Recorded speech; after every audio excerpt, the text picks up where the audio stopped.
السلام علیکم ورحمۃ اللہ۔ اور اسی طرح جہنم کی ایک وادی جب الحزن، جب کہتے ہیں کنویں کو، غم کا کنواں، تو یہ بھی ایک جہنم کی وادی ہے، اس کا نام ہے جب الحزن، جیم با جب اور اس کے بعد حزن۔ اور یہ حدیث ہے ابن ماجہ میں 256 نمبر پر، 26 پر۔ علامہ محمد ناصر الدین البانی رحمہ اللہ فرماتے ہیں روایت ضعیف ہے۔ علامہ محمد زبیر علی زئی رحمہ اللہ فرماتے ہیں روایت ضعیف ہے۔ اس حدیث میں ابو ہریرہ رضی اللہ تعالی عنہ راوی ہیں۔ تعوذوا باللہ من جب الحزن قالوا یا رسول اللہ صلی اللہ علیہ وسلم وما جب الحزن قال واد فی جہنم یتعوذ منہ جہنم کل یوم 400 مرۃ قیل یا رسول اللہ صلی اللہ علیہ وسلم ومن يدخله قال اعد للقراء المرائین باعمالهم وان من ابغض القراء الى اللہ الذین یزورون الامراء۔ فرمایا جب الحزن سے اللہ کی پناہ مانگو۔ پوچھا گیا کہ یہ کیا ہے جب الحزن، غم کا کنواں کیا ہے، کیا چیز ہے؟ آپ نے فرمایا جہنم کی ایک وادی ہے جس سے باقی جہنم بھی روزانہ 400 دفعہ پناہ مانگتی ہے، 400 مرتين، 400 دفعہ روزانہ جہنم بھی جب الحزن سے، اس وادی سے پناہ مانگتی ہے۔ صحابہ نے عرض کی اے اللہ کے رسول صلی اللہ علیہ وسلم، یہ جب الحزن میں، غم کے کنویں میں کون داخل ہوگا؟ فرمایا یہ وادی ان قاریوں کے لیے تیار کی گئی ہے۔ قاری سے مراد قرآن کے پڑھنے والے، قرآن کے قاری۔ یہ وادی ان قاریوں کے لیے تیار کی گئی ہے جو اپنے اعمال میں ریاکاری کرتے ہیں۔ یعنی قرآن پڑھتے ہیں، مقصد کیا ہوتا ہے؟ تاکہ لوگ بلے بلے کہیں، واہ واہ کہیں، کیا بات ہے قاری صاحب کی، نعوذ باللہ من ذالک۔ اچھا جی، یہ ان قاریوں کے لیے تیار کی گئی ہے وادی جب الحزن جو اپنے اعمال میں ریاکاری کرتے ہیں، اور اللہ کے ہاں سب سے قابل نفرت قراء قاری وہ ہیں جو حکمرانوں سے ملاقاتیں کرتے ہیں۔ اور یہ روایت سندن ضعیف ہے۔ جہاں تک معاملہ ہے ریاکاری کا، تو ریاکاری شرک اصغر ہے، اعمال اللہ کی بجائے لوگوں کے لیے کرنا، اور وہ اعمال کہ جن سے ہمارا مقصد حصول جنت ہو، وہ اعمال جن سے ہمارا مقصد جو ہے وہ جہنم سے بچنا ہو۔ اور یہی اعمال، قرآن پڑھنا بڑا خوبصورت کام ہے، چاہے وہ کوئی سدیس کی طرح، شریم کی طرح قرآن پڑھے، کوئی عبد الباسط کی طرح قرآن پاک کو پڑھے، اور یا وہ جو مولوی صاحب ہو لوگوں کو مسائل بتاتا ہو، یا جو ہے وہ بیانات کرتا ہو، خطبات دیتا ہو، واعظ و نصیحت کرتا ہو۔ یہ اعمال بڑے خوبصورت اعمال ہیں، چاہے سمپل قرآن کی تلاوت ہو قاری عبد الباسط صاحب کی طرح، یا جو ہے وہ قرآن کو بیان کرنا، قرآن پاک سے خطبات دینا اور واعظ و نصیحت کرنا، یہ ہو، یہ سارے اعمال خوبصورت اعمال ہیں۔ مگر جب ریاکاری ہوگی تو ریاکاری جو ہے وہ اس حدیث کے اندر یہ بتایا گیا کہ جہنم کی ایک وادی عام الحزن ایسے قاریوں کے لیے تیار کی گئی ہے۔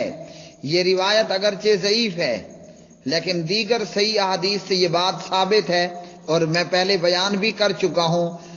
جہنم کے اندر قاری قرآن کو ڈالا جائے گا، اور جہنم کے اندر مال خرچ کرنے والے کو ڈالا جائے گا، جہنم کے اندر اللہ کی راہ میں شہید ہونے والے کو ڈالا جائے گا۔ کیوں؟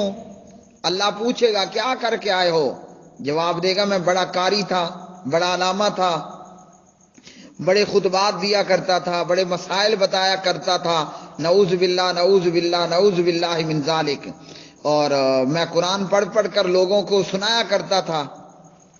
تو اللہ سبحانہ و تعالیٰ فرمائے گا تو نے جھوٹ بولا، تو جھوٹ بول رہا ہے، تیرا مقصد میرے دین کی خدمت کرنا نہیں، لوگوں کی بلے بلے اور واہ واہ تھا۔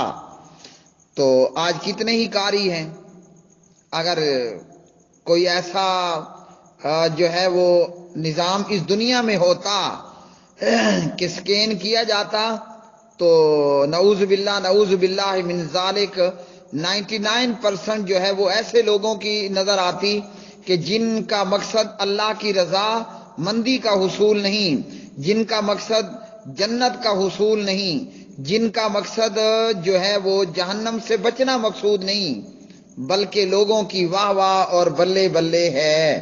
تو اس ضعیف حدیث کے اندر جہنم کی ایک وادی، جب الحزن، غم کا کنواں، یہ بتایا گیا۔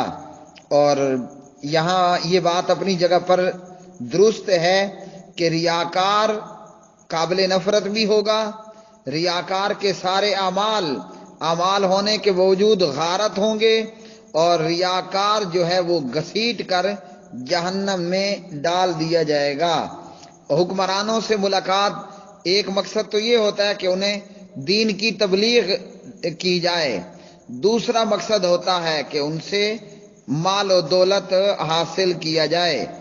تو جن لوگوں کے یہ حرکتیں اور یہ کرتوت ہوتے ہیں، ایک طرف تو فتویٰ لگا دیا کہ بی بی کی حکومت جو ہے وہ اسلام میں حرام ہے، فتویٰ لگانے کو فتویٰ لگایا بی بی کی حکومت حرام ہے، اور جب تصویر کا دوسرا رخ دیکھا گیا تو بی بی کے ہی چرنوں میں بیٹھا ہوا موجود۔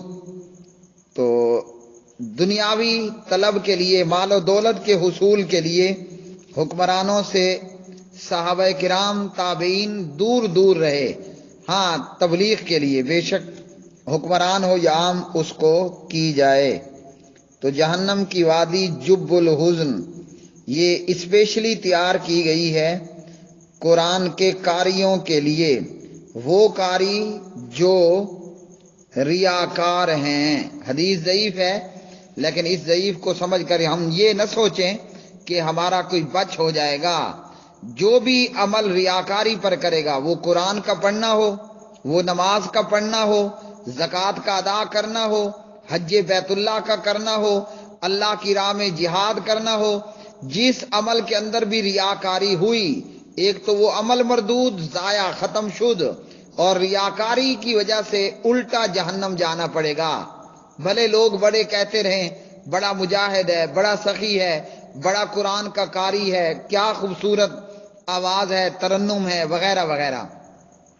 اور اگر آج ہم دیکھیں تو صورتحال یہی ہے کہ آج اگر کوئی 10 روپے 200 روپے بھی صدقہ کرتا ہے، یا آٹے کی ایک بیکار سی تھیلی بھی غریب کو دیتا ہے، پہلے نیوز چینل والوں کو بلایا جاتا ہے، اور پہلے سیلفی بنائی جاتی ہے، پھر غریب کو جو ہے وہ آٹے کا تھیلا دیا جاتا ہے۔ اور ایسا بھی ہوتا ہے، غریبوں کو آٹے کا پورا ٹرک دینے کے لیے لایا جاتا ہے، اور 5 لوگوں کو بیکار سے آٹے کے تھیلے دے کر سیلفیاں بنانے کے بعد باقی سارا ٹرک جہاں سے آیا تھا وہیں کو واپس ہو جاتا ہے۔ واللہ عالم بالصواب۔ اللہ رب العالمین ہمیں جہنم سے بچائے اور جنت الفردوس کا حقدار بنائے۔ اللہ تعالی ہمیں ریاکاری سے بچائے، اعمال خالص اپنی رضا کی خاطر، حصول جنت اور جہنم سے بچنے کی خاطر کرنے کی توفیق عطا فرمائے۔ لوگ اگر دیں گے بھی تو کیا خاک دیں گے، لوگوں کا دیا ہوا تو اس گھٹیا سی دنیا کے اندر رہ جائے گا، اور اگر اعمال اللہ کے لیے ہوئے تو سبحان اللہ، جنت کی حوریں استقبال کے لیے تیار کھڑی ہیں۔ واللہ اعلم بالصواب۔